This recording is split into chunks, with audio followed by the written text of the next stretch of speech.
Neurosis is fundamentally a fear of life itself. The neurotic person is afraid to open their heart to love, afraid to reach out or strike out, and afraid to be fully themselves. This fear has both psychological and physiological dimensions. More life or feeling than one is accustomed to can be frightening because it threatens to overwhelm the ego, flood one's boundaries, and undermine identity. Modern culture reinforces this fear of life through its emphasis on doing over being, on achievement over feeling. We keep busy to avoid feeling, we run to avoid facing ourselves, or we use substances to numb our being. The emphasis is on control, performance, and coolness, emotional detachment presented as strength. The neurotic character represents an internal conflict where part of one's being tries to overcome another part. The ego attempts to master the body, the rational mind tries to control feelings, and the will works to overcome fears and anxieties. This internal struggle depletes energy and destroys peace of mind. The Oedipal foundation of neurosis. The triangle of conflict. The Oedipal situation, occurring between ages 3 and 6, is the crucible where neurotic character forms. During this period, the child experiences sexual interest in the parent of the opposite sex and rivalry with the parent of the same sex. This creates a triangle fraught with guilt, fear, and hostility. The key insight is that the Oedipal conflict is not biologically inevitable but culturally determined. It arises specifically in patriarchal, power-based cultures where parents are in conflict with each other. The child is used in parental power struggles. Sexuality is suppressed and associated with shame. The child's spirit must be broken to fit cultural demands. Psychological castration. The resolution of the Oedipal conflict involves what can be termed psychological castration. The child suppresses sexual feelings under the threat, implied or explicit, of castration. This suppression occurs through 1. Muscular armoring. Chronic tensions develop in muscles, particularly around the pelvis, that block sexual feelings and movements. 2. Repression. The entire Oedipal situation and associated feelings are pushed into the unconscious. And 3. Character formation. The personality structure solidifies around these defenses, creating fixed patterns of response. The result is that the person loses full orgastic potency, the ability to surrender completely to sexual feeling and discharge all excess energy through orgasm. This limitation extends beyond sexuality to affect the person's entire capacity for aliveness and feeling. The repetition of fate. Despite conscious efforts to avoid it, people unconsciously repeat their Oedipal situation in adult life. Each person, in a symbolic sense, marries their mother, or marries their father. The qualities that attracted them to their spouse often mirror qualities of the opposite sex parent, while the relationship dynamics recreate the conflicts of childhood. This repetition occurs because suppressed feelings remain fixated on the original love object. The character structure formed in childhood determines adult patterns. Defenses erected against past pain prevent present fulfillment. The person seeks to resolve old wounds through new relationships. Character is structured fate. The body is history. Character is not just psychological but physically structured in the body through chronic muscular tensions. These tensions suppress specific feelings and impulses, restrict breathing and energy flow, limit the body's motility and expressiveness, create the person's typical posture and movement patterns. One can read a person's character and life history from the expression of their body. The way someone holds themselves reveals who they are and what they've experienced. This is why purely mental approaches to therapy have limited effectiveness. The past is locked in the body's structure. Fate through defensive patterns. The defenses we create to protect ourselves become the very means through which we create the fate we're trying to avoid. Examples. A person who fears rejection and defends by withdrawing ensures they will be rejected. Someone who needs power and control to feel safe creates relationships characterized by power struggles. A person who suppresses anger to avoid conflict generates situations that provoke rage. This creates a vicious circle. The defense generates the feared situation, which reinforces the need for the defense, which perpetuates the problem. The inability to learn from experience. Neurotic behavior is characterized by repeating self-destructive patterns despite conscious knowledge of their consequences. This occurs because 1. The behavior is driven by unconscious forces beyond conscious control. 2. The patterns are structured in the body as chronic tensions. 3. The person identifies with their character and cannot step outside it. And 4. Attempting to overcome the pattern using willpower only reinforces the internal split. Being versus doing. The modern split. Modern culture privileges doing over being, thinking over feeling, achievement over existence. This creates a fundamental split in the personality where the ego, representing culture, consciousness, control, opposes the body, representing nature, unconscious, spontaneity. Rational analysis is valued over intuitive understanding. Performance and productivity overshadow presence and pleasure. Future goals take precedence over present experience. Being is sexuality. Sexuality is the foundation of being. It represents the person's identification with their animal nature, the capacity for spontaneous, involuntary response, connection to the life force and natural processes, the ability to surrender ego control. When sexuality is suppressed, being is diminished. The person becomes disconnected from their body, their feelings, and their essential self. The pelvis, as the keystone of the body's arch, is critical. Tensions in the pelvic area disrupt the entire body's balance and harmony. Being is not doing. True being involves letting go of effortful doing. It means allowing natural processes rather than forcing outcomes, breathing spontaneously rather than controlling breath, expressing feelings naturally rather than managing them, following desire rather than imposing will. The paradox is that genuine change comes not from trying to change but from accepting what is. Struggling against one's character only reinforces it. Letting go of the struggle allows natural healing and growth. The triple fear: life, death, and insanity. Fear of living and dying. The fear of life and fear of death are intimately connected. To be fully alive means tolerating high levels of excitation, which threatens to overwhelm the ego. This feels dangerous, even potentially fatal. Therefore, people suppress their aliveness to feel safer. But this suppression is itself a form of death, a deadening of being. The wish to die emerges as an escape from the torment of suppressed life. Fear of death actually reflects fear of life. Those unafraid to live are unafraid to die. Fear of sex. Sexual fear is central because sexuality represents maximum aliveness and energy, loss of ego control, vulnerability to overwhelming feeling, the explosive, unpredictable quality of life itself. The full orgasm involves a momentary death of the ego. Consciousness clouds, boundaries dissolve, the sense of separate self disappears.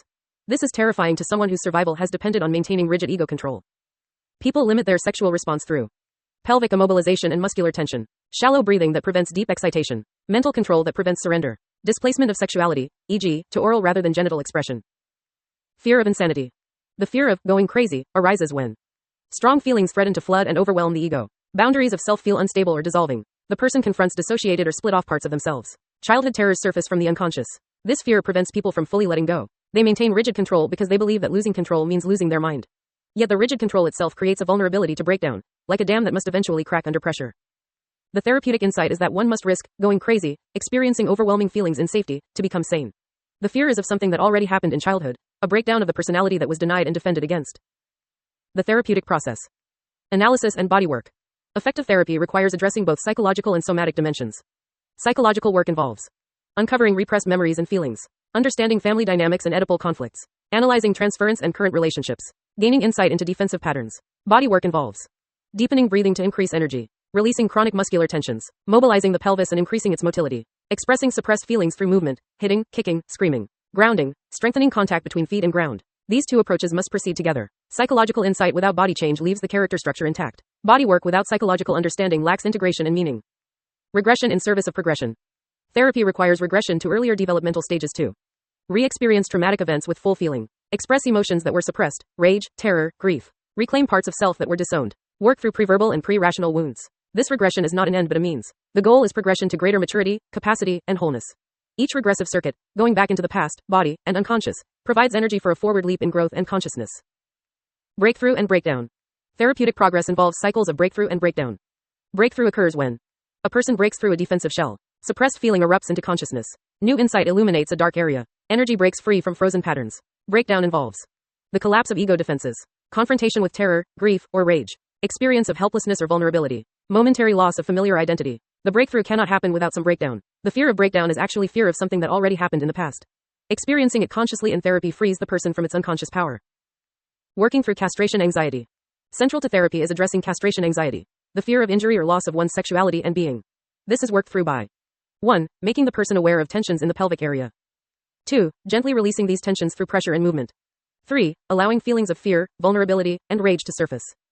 4. Connecting present bodily sensations to past experiences. And 5. Experiencing that surrender doesn't lead to destruction. For both men and women, psychological castration has occurred, a severance of the connection between ego and sexuality, between upper and lower body, between head and genitals. Healing this split is essential for restoring full being and orgastic potency. The spiral of growth. Therapeutic growth is not linear but spiral. The person repeatedly confronts the same issues, oral deprivation, Oedipal conflicts, castration anxiety, but each time with more energy and awareness, at a deeper level of feeling, with greater capacity for integration, moving toward expanded being. Complete resolution is impossible. Scars remain even after wounds heal, but the person's tolerance for excitation increases, their capacity for pleasure deepens, and their quality of being expands with each turn of the spiral. The cultural dimension. The rise of the ego. The Oedipal conflict became a fact of life with the historical rise of ego consciousness in the patriarchal social order. This represented the development of self-consciousness and individual identity, the elevation of culture over nature, mind over body, male over female, the creation of hierarchies of power and authority, the beginning of man's attempt to control rather than accept nature. The Oedipus legend symbolizes this transition. Oedipus defeated the Sphinx, representing the old matriarchal order, through rational knowledge rather than intuitive understanding. His hubris lay in believing he could outsmart fate through will and knowledge. The patriarchal system.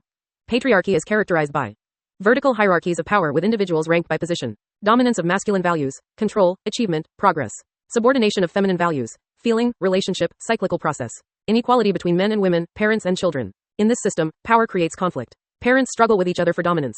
Children are caught in these struggles and used as pawns. The parent with power sees the child as either a threat, rival, or a tool to fulfill the parent's unmet needs. The drive for progress. The value placed on progress creates inevitable conflict between generations.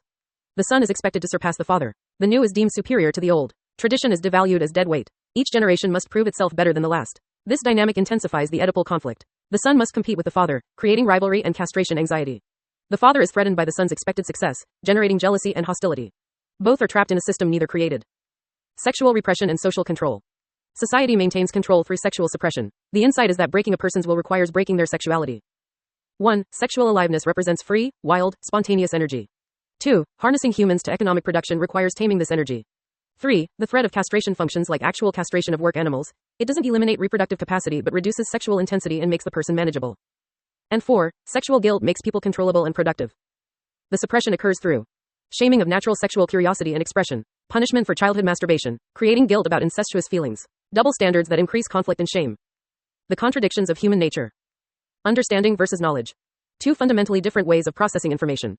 Understanding involves intuitive, holistic perception, body-based, feeling-centered knowing, right hemisphere processing, connection to the whole and natural processes. Knowledge involves analytical, logical thinking, mind-based, conceptual knowing, left hemisphere processing, ability to manipulate parts and control outcomes. Modern culture overvalues knowledge at the expense of understanding. We trust facts and logic more than intuition and feeling. This creates problems because knowledge is always partial and incomplete. Understanding provides essential context and meaning. Effective action requires both. Wisdom integrates understanding and knowledge, recognizing that factual information must be grounded in felt sense of the whole. Free will versus determinism. A fundamental paradox. Behavior appears both chosen and determined. Looking forward, we seem to have choice. We deliberately decide what to wear, eat, and do. Denying choice contradicts lived experience. Looking backward through analysis, behavior appears completely determined by past experience. Early trauma creates defensive patterns that operate automatically. Character structure limits possible responses. The person has no real choice, they are driven by unconscious forces. The wisdom is recognizing both perspectives are valid depending on direction of view. Society must operate on the assumption of responsibility and choice. Therapy must recognize determinism to avoid blaming the patient. The contradiction cannot be resolved, only accepted. Being on 4 legs, 2 legs, and 3 legs. The riddle of the Sphinx reveals 3 stages of human life. 4 legs, infancy, animal nature. Living fully in the present moment. Governed by pleasure principle and bodily needs. Innocent, spontaneous, connected to nature. Understanding but no knowledge. 2 legs, adulthood, human consciousness. Self-conscious, individuated, goal-directed. Governed by reality principle and will. Aspiring to be godlike through achievement. Knowledge but disconnected from understanding.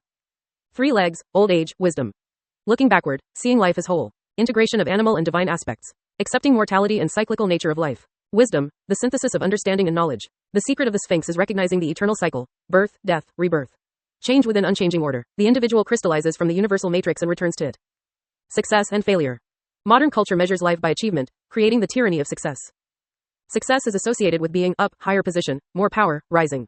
Failure is associated with being down, falling, losing, descending.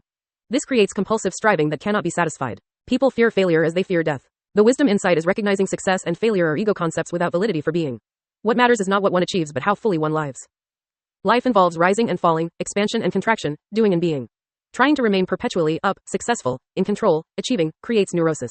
The natural rhythm requires rising with desire and excitement, falling with satisfaction and release, ascending in aspiration and creativity, descending into rest and regeneration. The pleasure is in the descent, in coming down, letting go, surrendering. Like a swing or roller coaster, the thrill is in the fall. Being stuck in an elevated position leaves one hung up, unable to discharge excitation, eventually depressed. Freedom through surrender. The paradox that one is most free when having no choice, when simply being oneself and following desire. True freedom is experienced when action flows directly from feeling without deliberation. No inner conflict requires choosing between alternatives. The person is in harmony with their nature. Movement is spontaneous like a river flowing to the sea. Struggling for freedom through willpower creates bondage. The ego's attempt to control and choose actually limits freedom. Surrender to one's deeper nature and natural processes brings the genuine freedom of being. Practical therapeutic insights. The body never lies. The body expresses truth that words may deny. Chronic tensions reveal suppressed feelings. Postural patterns show life attitudes. Breathing restrictions indicate fear of feeling. Pelvic immobility signals sexual anxiety. By reading the body's language, the therapist can understand what happened to the person, what feelings are suppressed, what defenses are operating, what needs to be worked through. Holding and letting go. The basic mechanism of suppression is holding. Holding the breath to reduce energy. Holding muscular tension to block feeling. Holding oneself up to prevent falling, failing. Holding back from expression. Letting go is the key to healing. Letting breathing happen naturally. Releasing chronic muscular tension. Giving in to feelings rather than controlling them. Surrendering effort and allowing spontaneity. This is not passive resignation but active cessation of the internal doing that maintains the neurotic structure. Grounding. Connection between feet and earth is essential for security and stability. Sexual feeling. Energy flowing down. Reality contact. Ability to stand for oneself. Many people are up in their heads, disconnected from legs and ground. Strengthening the legs and increasing feeling in them reduces anxiety, enhances sexuality, deepens breathing, increases sense of independence and standing. The role of expression. Suppressed feelings must be expressed to release bodily tensions. Crying releases sadness and despair. Screaming releases terror. Hitting and kicking discharge rage. Reaching out expresses longing. This expression must occur with full feeling, not just mechanical action. Connection to past traumatic situations. Ego participation, not dissociated. Safety and therapeutic support. The expression is not acting out, but conscious reliving to integrate split-off experiences and feelings. Working with breathing. Deep breathing is central because it increases energy and excitation, activates suppressed feelings, mobilizes the body, challenges defenses. But breathing cannot be done, it must be allowed to happen. The goal is not breathing exercises but removing restrictions on natural breathing. This requires releasing tensions in throat and jaw, chest and shoulders, diaphragm, abdomen and pelvis.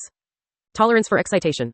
A key therapeutic goal is expanding capacity to tolerate high levels of excitation without overwhelming anxiety, need to discharge prematurely, cutting off through dissociation, defending through tension. This capacity grows gradually as energy increases through body work. Feelings are expressed and integrated. Character structure becomes more flexible. The person experiences that they can survive intense feeling. The wisdom of failure. Accepting failure as liberation. The transformative insight. Accepting failure changes fate. Most people struggle desperately to succeed and prove themselves. This struggle consumes enormous energy, creates internal pressure and tension, perpetuates sense of inadequacy, leads inevitably to depression. When one accepts failure, the struggle ceases. Energy becomes available for growth. Internal pressure releases. Depression lifts. Peace of mind emerges. This acceptance is not resignation but self-acceptance. The person stops fighting against themselves, stops trying to be other than they are. This is the precondition for genuine change. The illusion of success. Success is culturally defined as ultimately illusory. Achievement doesn't bring lasting satisfaction. Power doesn't eliminate insecurity. Proving oneself is an endless treadmill. Material accomplishment doesn't fill inner emptiness.